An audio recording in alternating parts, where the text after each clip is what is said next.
జీవితంలోని ఆఖరి క్షణంలో చేసే ఆలోచన చివరి పరీక్ష లాంటిది. ఈ చివరి పరీక్షకు జీవితాంతం సిద్ధం కావాలి. జీవితమంతా ఆ భగవంతుణ్ణి స్మరించే సాధన చేయగలిగితే మన ఆఖరి క్షణాల్లో రాసే ఆ చిట్ట చివరి పరీక్షలో తప్పకుండా ఉత్తీర్ణులం అవుతాం. మనమందరం మన రోజువారీ జీవితాలలో తీరిక లేకుండా గడిపేస్తున్నాం. మనుగడ కోసం చేసే ఈ పోరాటంలో మనం ఎన్నో కష్టసుఖాలను ఎదుర్కొంటూ ఉంటాం.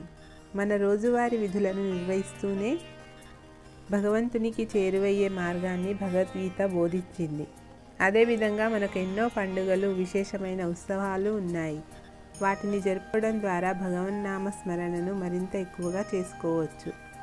భగవంతుని, ఆయన దివ్యలీలల్లోని అంతరార్థాన్ని పరిపూర్ణంగా అర్థం చేసుకున్నవారు మోక్షాన్ని పొందుతారని, భగవత్ సన్నిధానాన్ని చేరుకుంటారని పెద్దలు చెప్పారు. అటువంటి ఒక అవకాశమే శ్రీ వరాహ ద్వాదశి.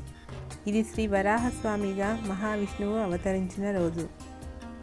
వరాహస్వామి వాగ్దానం: సృష్టి ఆరంభం నుంచి దేవతలు, దైత్యులు అనే ఇరు వర్గాల వారు విశ్వంలోని లోకాలన్నింటినీ శాసించేవారు.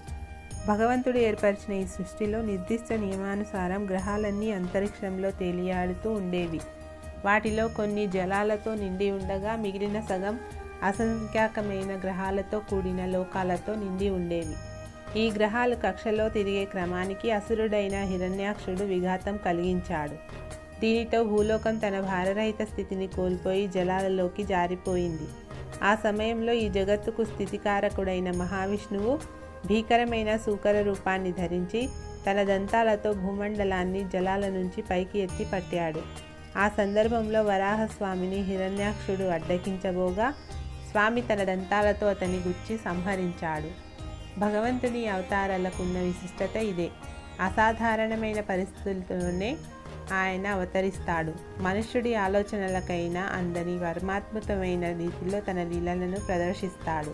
అటువంటి భగవంతుణ్ణి సదా స్మరించుకోవడమే ముక్తికి మార్గం అని పురాణాలు చెబుతున్నాయి. మరి మేము ప్రతిరోజు భగవన్నామ స్మరణ చేస్తున్నాం, కానీ జీవితంలోని ఆఖరి క్షణంలో దేవుణ్ణి స్మరించుకోలేని ప్రమాదకర పరిస్థితిలో ఉంటే ఎలా అని కొందరు భక్తులకు సందేహం కలగవచ్చు.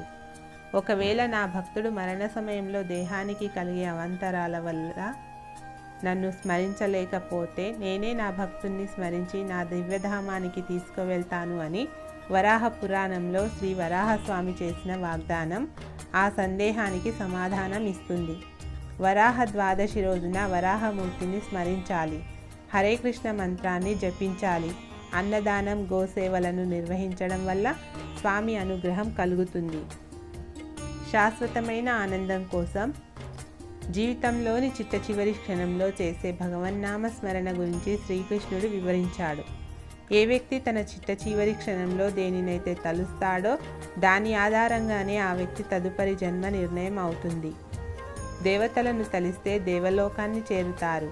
తమ పూర్వీకులను తలిస్తే పితృలోకాలకు చేరుకుంటారు.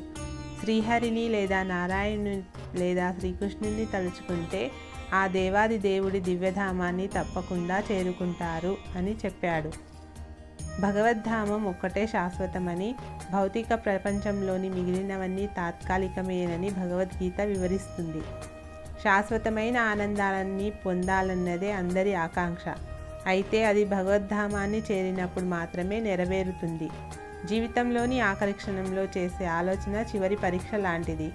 ఈ చివరి పరీక్షకు జీవితాంతం సిద్ధం కావాలి. జీవితమంతా ఆ భగవంతుణ్ణి స్మరించే సాధన చేయగలిగితే మన ఆఖరి క్షణంలో రాసే ఆ చిట్ట చివరి పరీక్షలో తప్పకుండా ఉత్తీర్ణులం అవుతాం. వరాహ ద్వాదశి ఎందుకు జరుపుకుంటాం? విష్ణువును మరియు ఆయన అవతారమైన వరాహుడిని పూజించడం ద్వారా వారి జీవితాల్లో సంపద, ఆనందం మరియు మంచి ఆరోగ్యం లభిస్తాయని ప్రజలు నమ్ముతారు. లోకం నుండి చెడును తొలగించడానికి విష్ణువు వరాహ అవతారం ఎత్తాడు. ఈ రోజును ఆచరించడం వల్ల మోక్షం లభిస్తుందని నమ్మకం. ఈ రోజున ఉపవాసం ఉండడం, దాన ధర్మాలు చేయడం మరియు విరాళాలు ఇవ్వడం చాలా మంచిదని భావిస్తారు. ఈ రోజున జపించాల్సిన మంత్రం ఓం వరాహయే నమః.